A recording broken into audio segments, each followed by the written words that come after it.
Welcome to another edition of Inquisition Update. My name's Tom Fress, and I'll be your host for the next hour. You're listening to FirstAmendmentRadio.com. Thanks for tuning in, everybody. And with no further ado, we'll continue our reading and discussion of the book, The Global Vatican, by former U.S. Ambassador to the Holy See, describing the extraordinary relationship between the United States and the Holy See. This diabolical relationship between a nation once Protestant, now Catholic, with the Holy See, and how the papacy influences world politics in order to establish a global new world order with the Pope at its head. We'll continue where we left off yesterday in the program on page 200 if you're following along in your own copy of the book. We're continuing our discussion about the Pope's speech and the consequences thereof. And, we can compare then with now and see how much influence the papacy has had in the Muslim world. It says, to the great majority of Muslims who chose peace over violence, the Pope's message was that it was not enough to simply renounce violence. They must denounce it. I would suggest the same thing to the papacy, but I don't get to talk to the Pope very often. It says, where were the moderate voices in Islam when Muslims acted violently? And how was it that the Pope drew more furor from the Muslim community than did the terrorist who claimed to be acting on behalf of God? Pope Benedict's forceful words were not intended to provoke angry words and deeds, but to invite constructive dialogue. Quote, we need to stop insulting Islam, unquote. Thomas L. Friedman wrote in his column in the New York Times a few weeks after Regensburg, quote, no, that doesn't mean the Pope should apologize. The Pope was actually treating Islam with dignity. He was treating the faith and its community as adults who could be challenged and engaged, unquote. The real insult to Islam, argued Friedman, was to treat Muslims as if they were incapable of dialogue, to tiptoe nervously around them for fear of incurring their wrath. Under the pretense of peacemaking, this tiptoeing was patronizing and only drove our distinct worldviews further apart. It meant resigning ourselves to Samuel P. Huntington's famous forecast made in a 1993 Foreign Affairs article entitled The Clash of Civilizations, that future world conflicts would fall along cultural and religious differences rather than geographic or ideological lines. That would be a disservice to Islam and its centuries of learned scholars, libraries, and long traditions of scholarship and intellectual engagement. As it turned out, the Pope's challenge was sincerely taken up in certain quarters of the Muslim world. One early response, in an op-ed in the International Herald Tribune, came from Tariq Ramadan, a controversial Swiss scholar whose maternal grandfather had founded the Muslim Brotherhood. Ramadan chastised the violent demonstrators for, quote, providing a living proof that Muslims cannot engage in reasonable debate, unquote. He then went on to engage in the kind of debate he thought was required to counter the Pope. Quote, a critical approach should not expect him to apologize, but must simply and reasonably prove to him that historically, scientifically, and ultimately spiritually, he is mistaken, unquote. Whether you agreed with Ramadan or not, he was arguing with the Pope as one rational person to another. More significant was a letter signed by 38 Islamic intellectuals from around the world, received by the Pope on October 15th. One of the difficulties engaging in interreligious dialogue with Islam was that, unlike Catholicism, it had no single individual or institution to speak for it. This committee of 38 esteemed imams, muftis, and scholars came close to an authoritative body. Written, quote, in the spirit of open exchange, unquote, the 4-page letter observed that Christianity and Islam were the world's 2 largest religions. Now you see why the Pope wants to have a dialogue with the Muslims, because if he can absorb or rather gain wide influence in the Muslim world, he now represents not just Catholics and ecumenical evangelibellies, but he represents Muslims too. Okay? That makes an overwhelming majority of the religions and peoples of the world, doesn't it? Okay? See how Rome is being rebuilt? They always told me when I was a little kid in the schools, in the last days before Jesus returns, there's going to be a revived Roman Empire. Well, it's happening. It's called the New World Order. It says, written, quote, in the spirit of open exchange, unquote, the 4-page letter observed that Christianity and Islam were the world's 2 largest religions, comprising 55% of the world's population between them. Such numbers made, quote, the relationship between these 2 religious communities the most important factor in contributing to meaningful peace around the world, unquote. Meaningful peace or meaningful control around the world.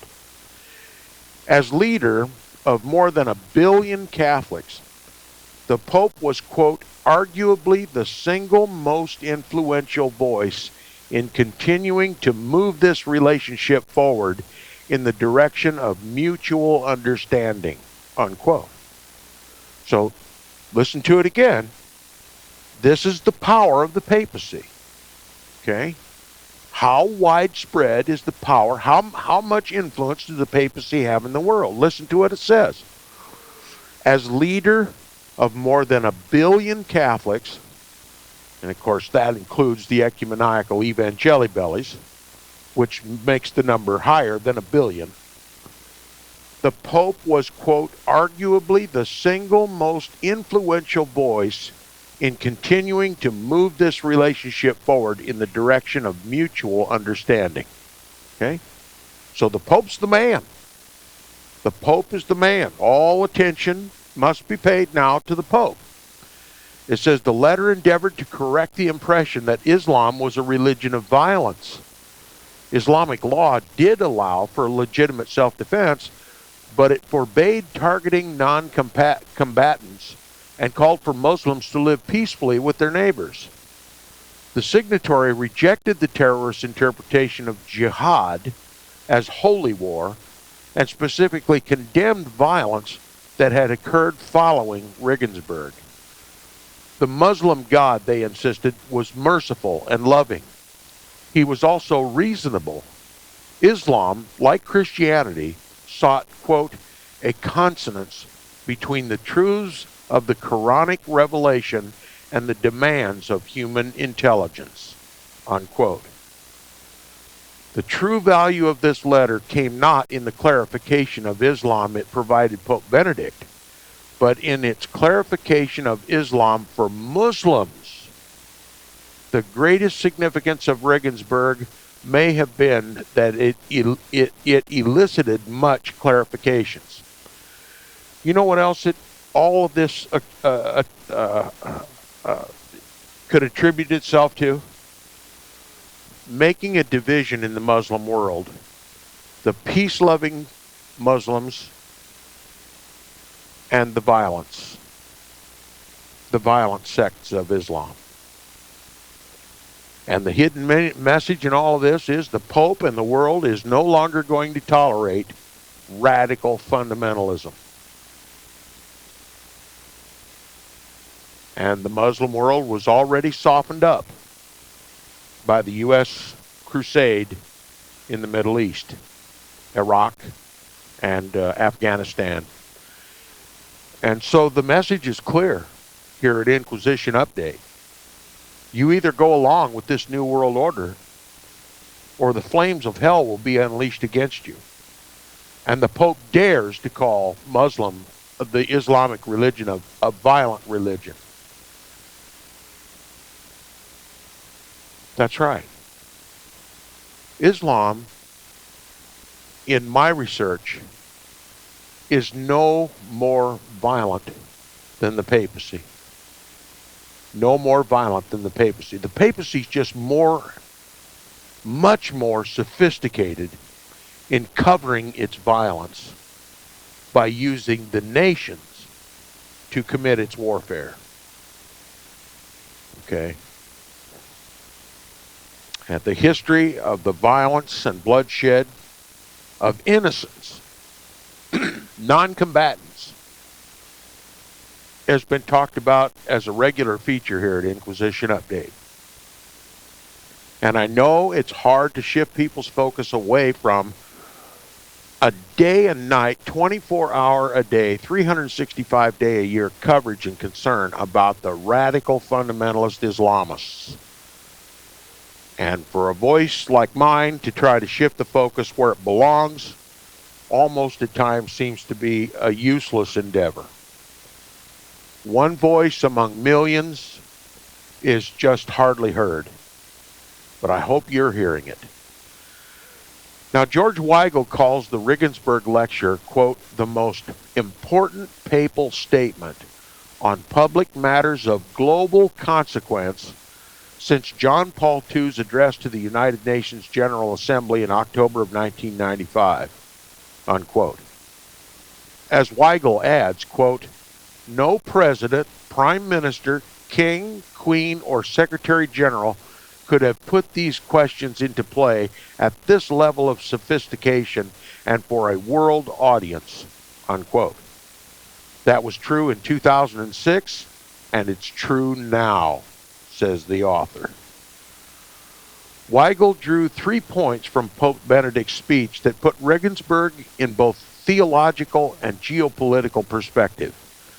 The first of these was that, quote, all the great questions of life, including social and political questions, are ultimately theological. How we think or do think, or rather how we think or don't think about God has much to do with how we think about what is good and what is wicked, and how we think about the appropriate methods of advancing the truth in the world where there are profound disagreements about the truths of things. As discussed earlier, the relationship of faith and respect for the human dignity to moral justice and good government is naturally inherent in all humans. This relationship is a core element of the doctrines of the Holy See, expressed in Vatican II documents like Gaudium et Spes, and in the words of numerous pontiffs over the last half-century. America's founding principles are variants on the same themes. That ought to ring some bells among some of my older listeners. America's founding principles are variants on the same themes. This just means that all questions ultimately evolve to the bottom line, theology. What we believe in our hearts becomes the basis for our living. And if it's Roman Catholicism, then what you believe must be approved by the Pope. Okay? If this isn't creature worship, I don't know what it is. How many references in the reading of this book so far in the 202 pages that we read, how much reference has been made to the Bible? None. The Bible's a dead letter, according to the papacy. The papacy is now God on earth. And what we believe, what societies believe, is now theological. That means it resides in the breast of the Pope. The world still believes the lie that the papacy is the voice of God on this earth. It says, Benedict's second point, as Weigel paraphrases, was that, quote, irrational violence, unquote, against innocence is not compatible with God and the human soul. And third, that, quote, a Western world stripped of convictions about truths can make Western civilization possible, make a useful contribution to a genuine dialogue of civilizations and cultures. For any dialogue must be based on a shared understanding that human beings can, however imperfectly, come to know the truth of things, unquote. Here, Dr. Weigel and Benedict echo the optimistic hope of Arnold Toynbee, as noted in his book's prologue, in recognizing that its religious basis distinguishes Western civilization from failed preceding civilizations and offers a prescription for avoiding what was historically been an inexorable pattern of decay and decline. So the Pope's the savior of the world, right? It says the Pope comes to the table with no threats, no bullets, no drones, and I will simply add, no, the United States will do that for the Pope.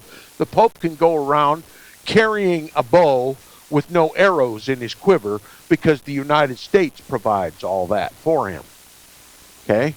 The Pope comes to the table with no threats, no bullets, no drones. He has no sticks and no carrots.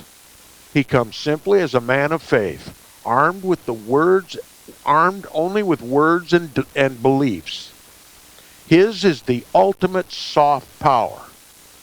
As Cardinal Donald Wuerl, Archbishop of Washington, explained to me once, using words similar to Dr. Weigel's, quote, all basic human decisions are theological because whether it's personal or collective, the question is, how shall I live? Unquote. Before the problem of Islamic violence can be solved on a geopolitical level, it must be solved on a theological level. Who better to engage in that theology than the Pope? Who better to engage in that theology than the Pope? I've got a suggestion. How about Jesus?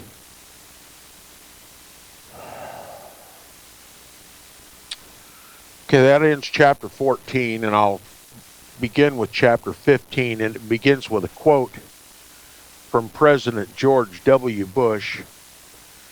And before I read the quote, I will recap a bit of history. In 2008, Pope Benedict XVI came to this country. And in preparation for the Pope's so-called pilgrimage to the United States of America, President George W. Bush was invited on Raymond Arroyo's program on EWTN called World Over Live. And he did a primetime interview with President George W. Bush. And at the end of that interview, obviously much of the discussion, if not most of it, was concerning Pope Benedict XVI's visit to the United States. But ending at the very end of the program, Raymond Arroyo looked at President Bush and asked him a very poignant question. And President Bush was ready with an answer. Without hesitation, he answered the question. But here's the question. Mr. President, you said that when you look into Vladimir Putin's eyes, you looked into his soul. when you look into Pope Benedict XVI's eyes, what do you see? And George W. Bush answered immediately without hesitation, God. When President George W. Bush looks into Pope Benedict XVI's eyes, he sees God. All right? Now, here's the quote. I say that freedom is not America's gift to the world. Freedom is God's gift to everybody in the world. What God was George W. Bush speaking about? The papacy. Now, I'll begin with the text. He says, I returned to Washington at the start of 2007 to attend an annual Chiefs of Missions conference. The White House arranged for the participating European area ambassadors to see the president in the Oval Office. This was a chance for us to exchange a few quick words with George W. Bush during a busy time in the White House. On January 10th, just a few days after we saw him in the Oval Office, President Bush would appear on television to announce the successful quote-unquote surge plan to add 20,000 troops in Iraq. When my turn came to say hello and visit briefly, the president greeted me with some news. Quote, I'm going to come to see you, unquote. That's great, Mr. President. We'll be looking forward to it, he said. A visit by the president to a foreign territory is packed with significance on many levels, practical and symbolic. It is definitely a big moment for the local American ambassador. In the case of Rome, 3 American ambassadors would be involved in the presidential visit. Myself, Ron Spogli, the ambassador to the Republic of Italy, and Gadi Vasquez, the ambassador to the United States Food and Agricultural Organization. President Bush already knew Rome and the Vatican well.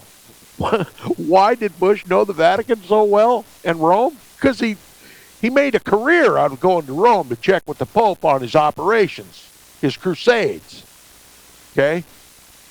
President George W. Bush set a record for presidential visits to the quote-unquote Holy See, the great seer in Rome. He says he had visited Holy See territory 4 times in his presidency, once to Castel Gandolfo and twice to Vatican City to pay his respects to John Paul II. Let me correct the author. To get his orders from John Paul II. And it says John Paul's funeral in the spring of 2005 counted as a 4th visit.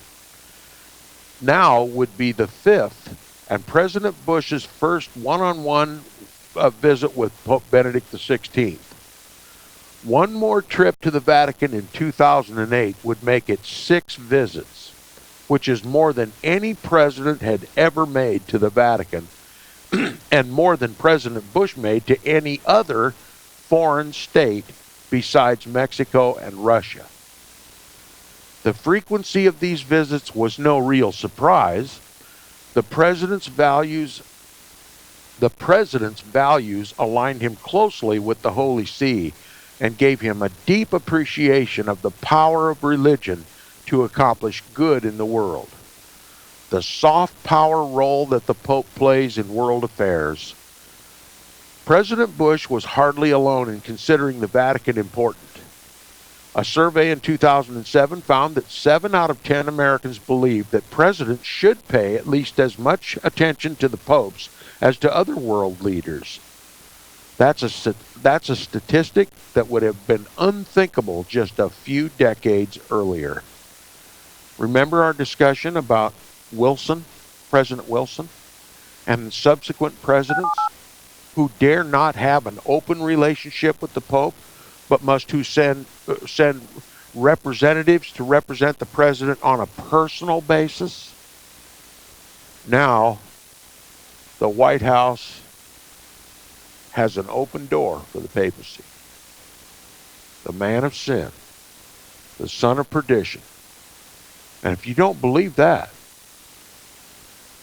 you could hardly call yourself a Protestant. The man of sin runs the White House, runs our foreign and domestic policy, and guides the world to a new world order absent of Christ. We'll be back right after this.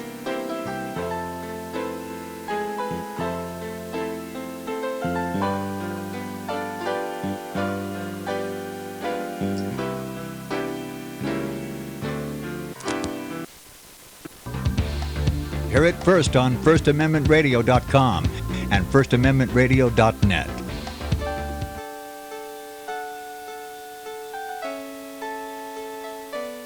The program you are listening to is 100% sponsored by you, the listener, on this First Amendment Rights Media channel.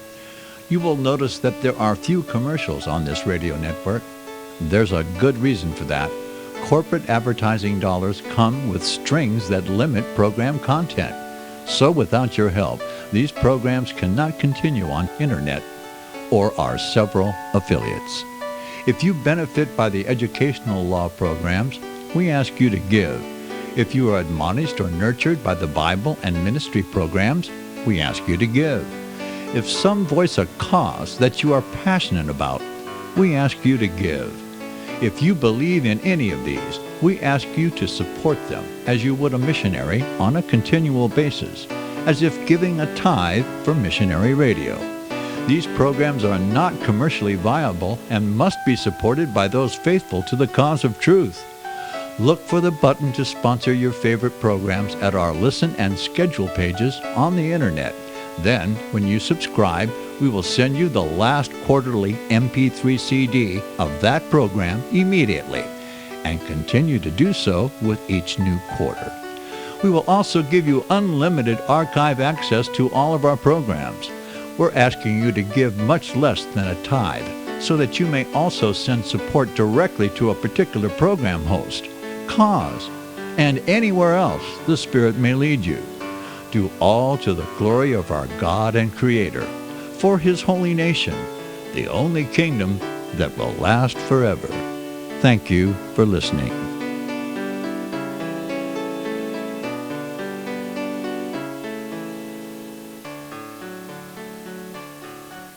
Gold and silver is tremendously undervalued. Global demand vastly exceeds mine supply by more than 60% annually. There is little in the financial world more certain than a coming explosion in the prices of gold and silver. The U.S. dollar continues to lose value and respect as the world's reserve currency. Our nation faces challenges on many fronts, and a day doesn't pass without another economist bringing forth warnings of impending economic calamity. There has never been a better time than right now to acquire physical gold and silver. Discount Gold and Silver Trading was founded on the principles of truth and honesty. We believe in providing a quality product, quality service, and most importantly, competitive pricing. We provide all forms of precious metals, including American gold, silver, platinum, and rare investment and circulated coins. Silver bars, rounds, and 90% silver bags are on hand for the silver investor. Gold self-directed IRAs are available. Call Discount Gold and Silver Trading at 1-800-375-4188. Toll free, that's 1-800-375-4188. Alrighty, welcome back from the break. You're listening to the second half hour of Inquisition Update. If you'd like to support Inquisition Update, please support First Amendment Radio. And if you'd like to comment, contact me directly by email. My email address is tom@seawaves.us. Now, we're still talking about President Bush's unholy relationship with the papacy. It says President Bush's comment that he intended to visit the Vatican coincided with a little-known but significant step in U.S. Holy See relations, which the White House and the State Department supported and worked hard to accomplish. On January 11, 2007, the President signed the Department of State Authorities Act of 2006.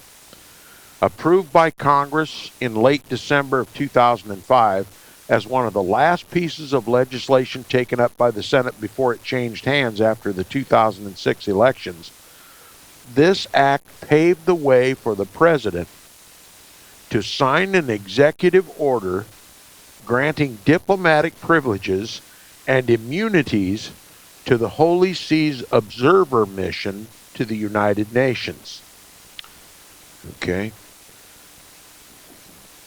This has many implications, but the primary one, at least that comes to mind immediately this morning, is the pedophile priest scandal. There have been lawsuits filed against Benedict XVI for protecting pedophile priests and making it a crime in the Roman Catholic world to take those complaints to the civil power, that is the government or law enforcement, rather than seeking remedy strictly confidentially with the papacy. Okay? So President Bush, to help out his diabolical brother in Rome, simply issued, under this act, could issue immunities should the Pope or any of his emissaries come to the United States to speak at the United Nations.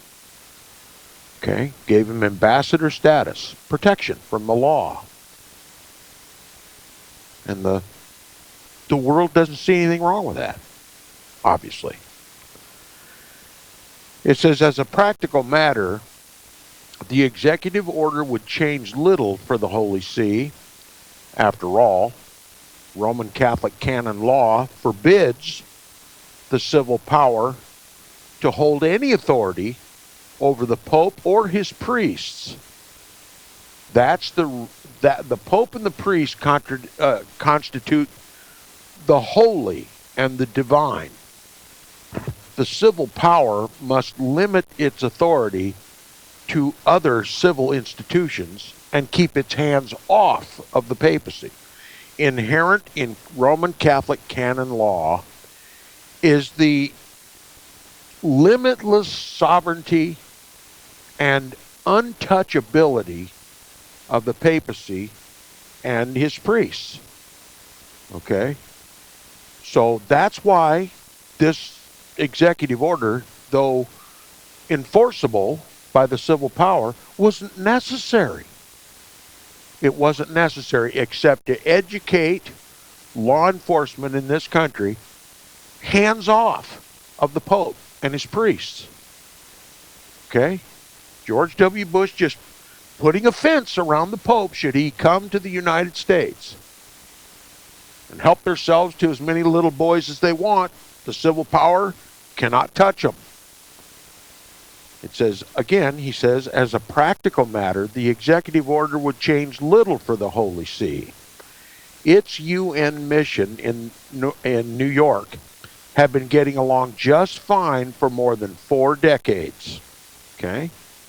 So, New York knows that the Pope is exempt from obedience to any civil laws. Okay? He has immunity, diplomatic immunity. And as a matter of fact, global charges have been made to the World Court about Pope Benedict XVI and all of his pedophile priests. And the World Court sent out a communique to the world. We don't know whether we have the authority to act against Benedict XVI.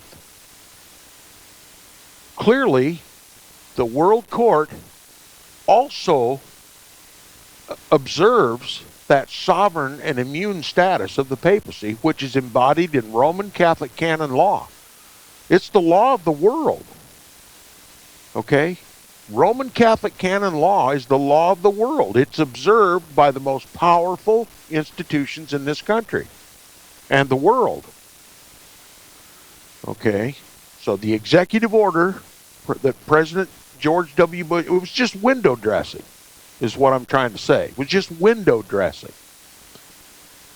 And it says, since joining the United Nations in 1964, the Holy See has been a, quote, permanent observer state, unquote, rather than a full member. Now, I could go into some detail about that, but I'm not sure how germane. In other words, the papacy just oversees the UN.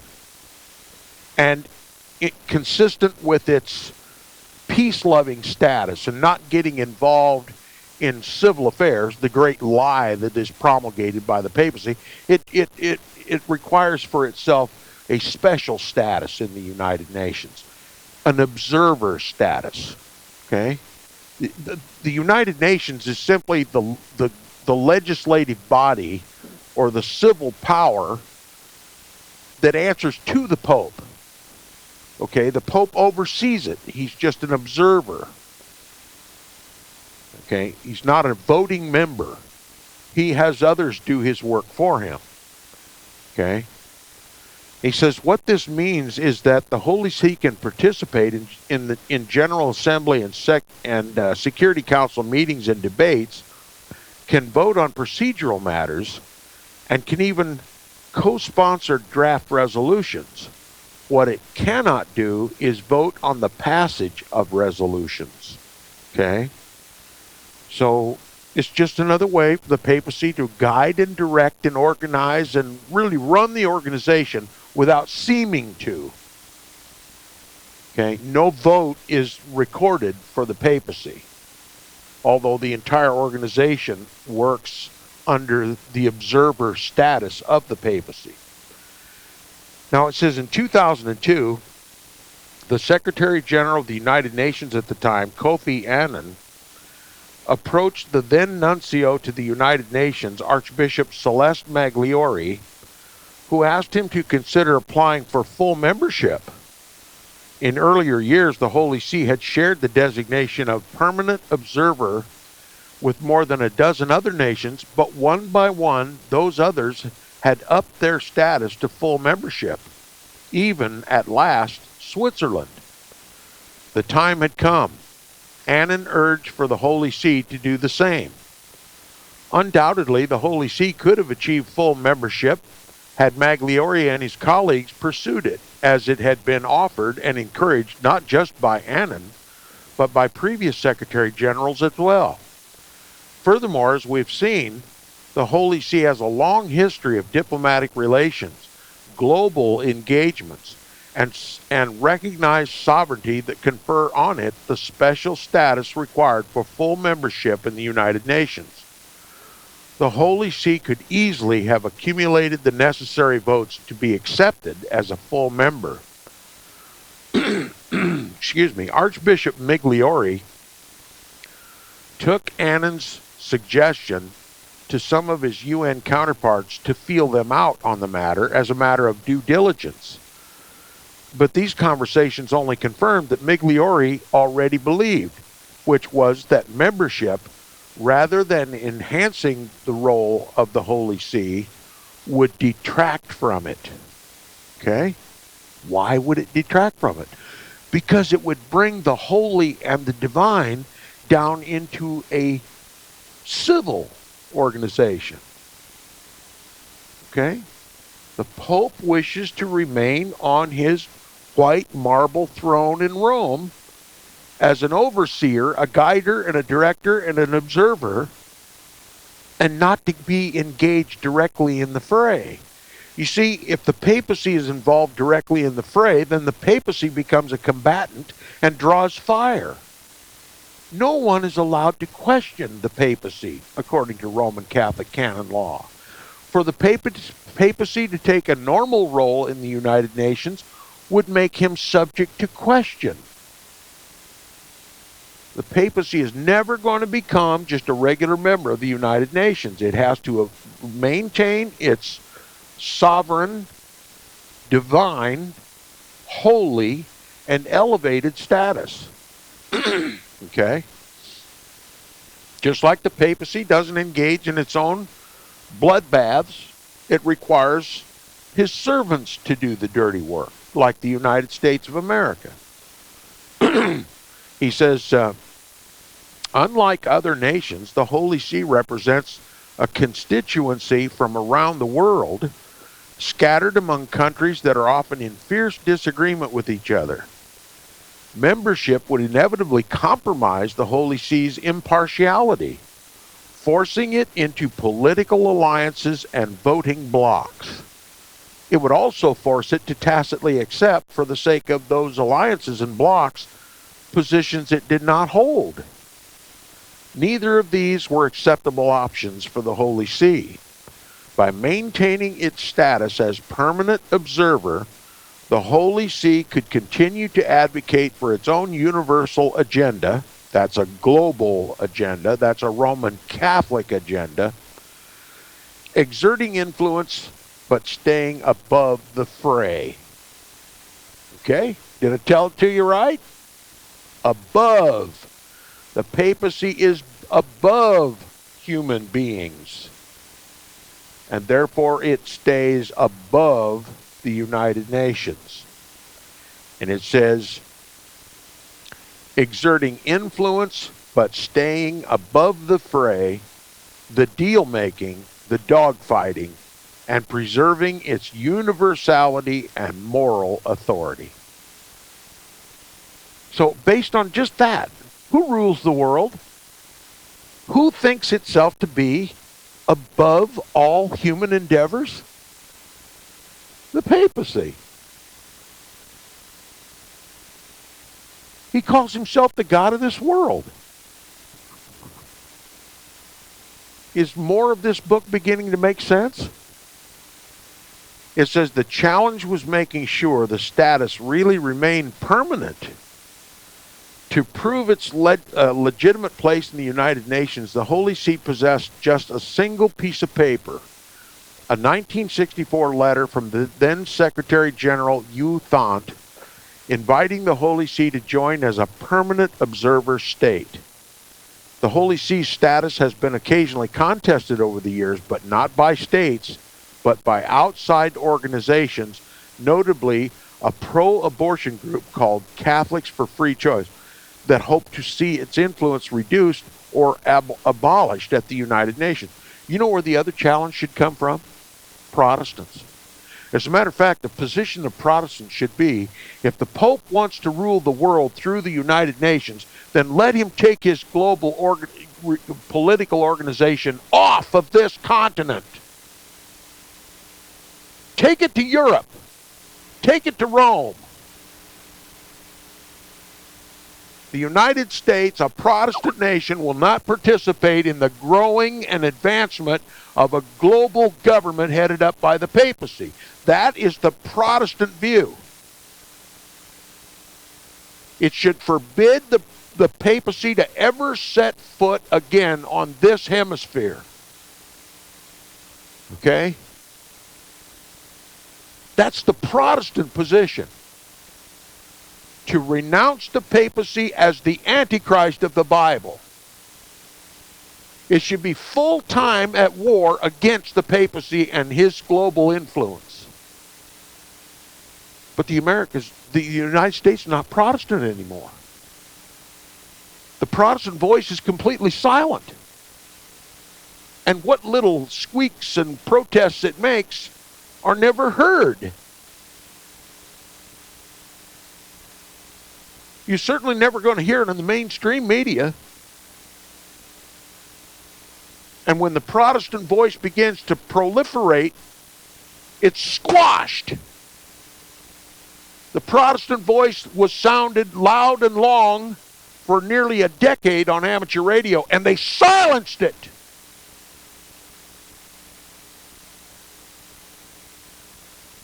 And it's being silenced right here on First Amendment Radio, too. I want this message heard by as many people as can hear it. I want it splattered all over the world. We have to get our priorities straight.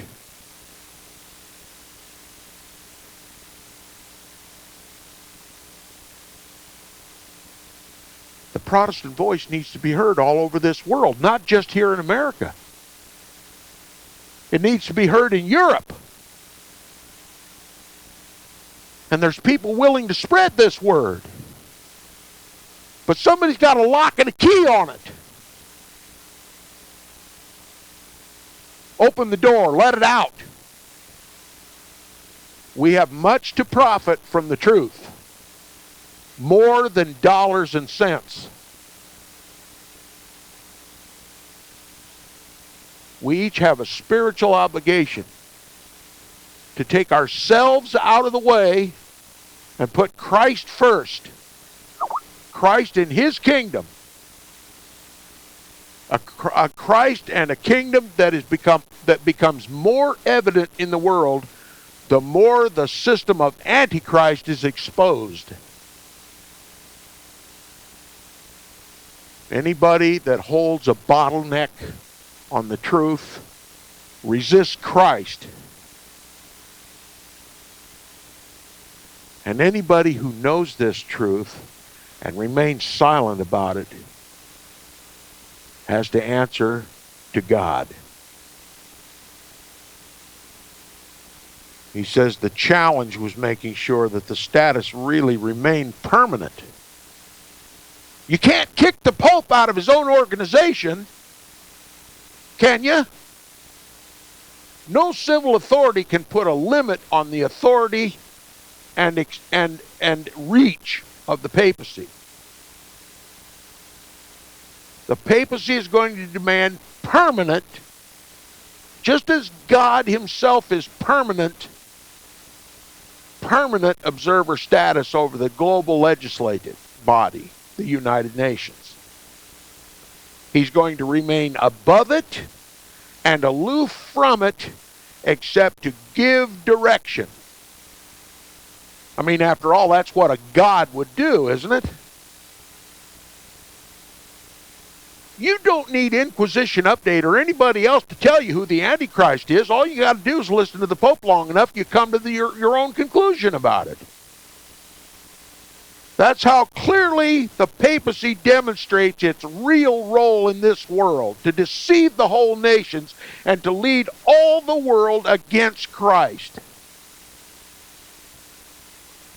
And that's what he's doing.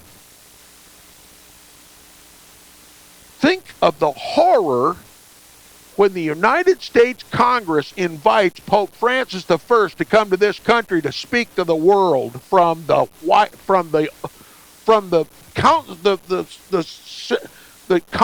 congressional chambers, for pity's sake. What must the Protestant reformers think if they were able to see what was happening in the United States of America?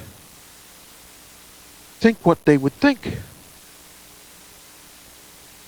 I don't think I can even put into words the horror that with which they would be stricken to realize that the governing body of this once Protestant nation literally rolled out the red carpet for the first Jesuit Pope, Francis I, to come to this country and lecture the world about charity.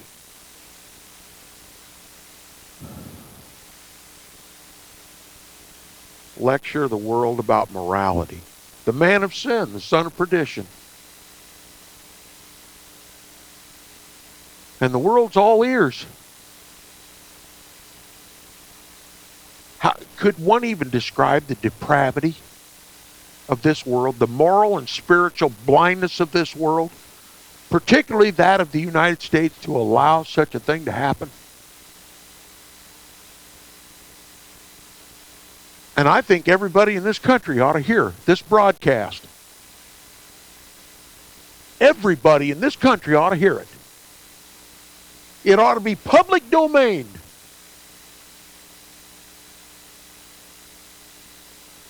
The Protestant voice needs to be heard in this country.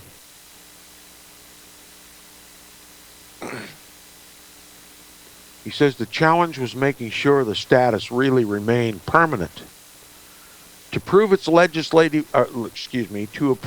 prove its legitimate place at the United Nations, the Holy See possessed just a single piece of paper, a 1964 letter from then Secretary General Hugh Thant inviting the Holy See to join as a permanent observer state. The Holy See's status has been occasionally contested over the years, not by states, but by outside organizations, notably a pro-abortion group called Catholics for Free Choice, that hope to see its influence reduced or abolished at the United Nations. Leave it to Catholics to demand the abolition of the Pope's status at the United Nations. Protestants won't do it. You just can't hear a word out of the Protestants. They don't protest anymore. They're waiting for the rapture. They're waiting for a future Antichrist.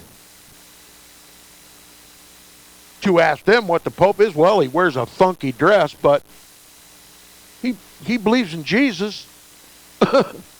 He believes in Jesus. He says, now that the Vatican was the lone sovereign without membership designation, it seemed wise to bolster its permanent observer status and make it official. We're officially going to recognize the Pope as the King of Kings and Lord of Lords, higher than we here at the United Nations. Holy, holy is the name of the Pope, right? You know, is it going to mean anything more to you now if you start seeing blue helmets and armored, white painted armored personnel carriers running around in this country? United Nations peacekeepers running around in this country?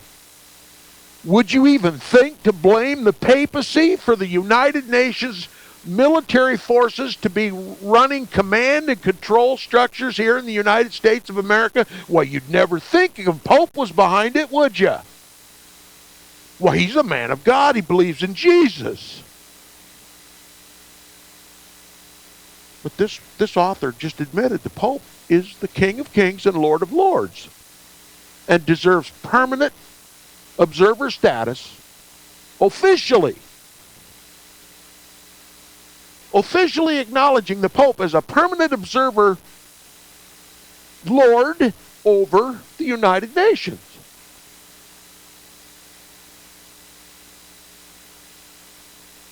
And still, when the robin egg blue helmets start to show up in this country, commanding and controlling our own taxpayer-paid militia,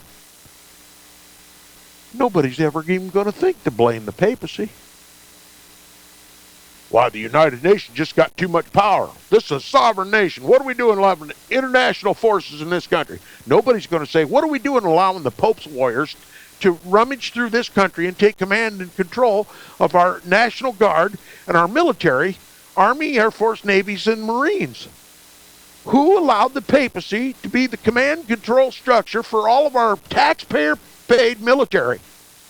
Who authorized the papacy to round up whole cities of people and put them in concentration camps in this country?